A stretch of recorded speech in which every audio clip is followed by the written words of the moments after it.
आज आपण आपल्या शेजारी राष्ट्रातील एका अतिशय महत्त्वाच्या घटनेबद्दल बोलणार आहोत. भारताचा निकटचा शेजारी देश नेपाळ गेल्या काही दिवसात नेपाळमध्ये जो गोंधळ माजला आहे त्याने केवळ नेपाळच नाही तर संपूर्ण दक्षिण आशियाचा लक्ष वेधला आहे. भ्रष्टाचार, वाढती महागाई, तरुणांचा असंतोष आणि शेवटी सरकारने केलेले सोशल मीडियावर बंदी या सगळ्या गोष्टींनी एकत्रितपणे नेपाळच्या जनतेला स्फोटक पद्धतीनं रस्त्यावर आणलं आहे.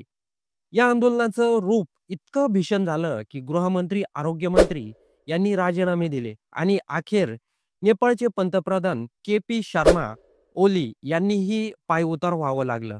नेपाळ हा देश गेल्या 2 दशकात सतत अस्थिरतेतून जात आहे. 2006 मध्ये राज्यशाही संपुष्टात आली. 2015 मध्ये नवीन संविधान आलं.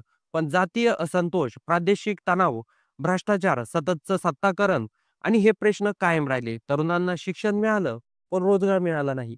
महागाई वाढली, बाजारपेठ महागली आणि भ्रष्टाचाराने प्रत्येक प्रणाली पोखरली. सरकारने जेव्हा फेसबुक, इंस्टाग्राम, व्हॉट्सअप यासारख्या प्लॅटफॉर्मवर बंदी घातली, तेव्हा ही ठिणगी ठरली. सरकारने म्हणणं होतं की हे प्लॅटफॉर्म नोंदणीकृत नाहीत, फेक न्यूज आणि अफवा पसरवल्या जात आहेत. त्यामुळे राष्ट्रीय सुरक्षेसाठी बंदी आवश्यक आहे. पण प्रत्यक्षात तरुणांना हा निर्णय आवाज दडपवण्याचा प्रयत्न वाटला. सोशल मीडिया हा त्यांचा आवाज होता, त्यांचा रोजगाराचा मार्ग होता, त्यांचा अभिव्यक्तीचं साधन होतं. सुरुवातीला हे आंदोलन काठमांडूमधील विद्यार्थी आणि तरुणांच्या गटाने सुरू केलं. नो सोशल मीडिया बॅन अशा घोषणा दिल्या. काही तासातच हजारो लोक या आंदोलनात सहभागी झाले.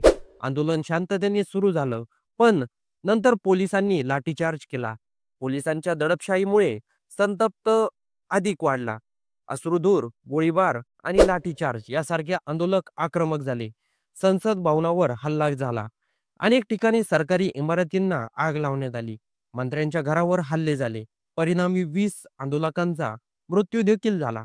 250 पेक्षा जास्त लोक गंभीर जखमी आहे. मोठ्या प्रमाणात सरकारी मालमत्तेची हानी. या हिंसाचारानंतर सरकार कोलमडलं. 8 सप्टेंबर रोजी गृहमंत्री रमेश लेखक यांनी नैतिक जबाबदारी घेत राजीनामा दिला. त्याआधी आरोग्यमंत्री आणि कृषी मंत्री देखील पदत्याग करून निघून गेले. मंत्रिमंडळ रिकामं होत गेलं. आता दबाव ओलीवर आला. सततचा भ्रष्टाचाराचा आरोप, मंत्र्यांचे राजीनामे, लष्करांचा दबाव, न्यायालयाचा इशारा या सर्व गोष्टींमुळे ओली यांच्याकडे पर्याय नव्हता.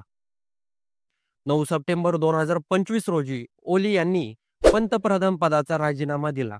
काठमांडूत जल्लोष करण्यात आला. लोकांनी फटाके फोडली, गाणी गायली, सत्ता पलटेचं स्वागत करण्यात आलं. हे आंदोलन केवळ सोशल मीडियाच्या बंदीबद्दल नव्हतं. ते होतं भ्रष्टाचार विरोधातील, महागाई विरोधातील, बेरोजगार विरोधातील आणि सर्वात महत्त्वाचं लोकशाही जपवण्यासाठी आंदोलन होतं.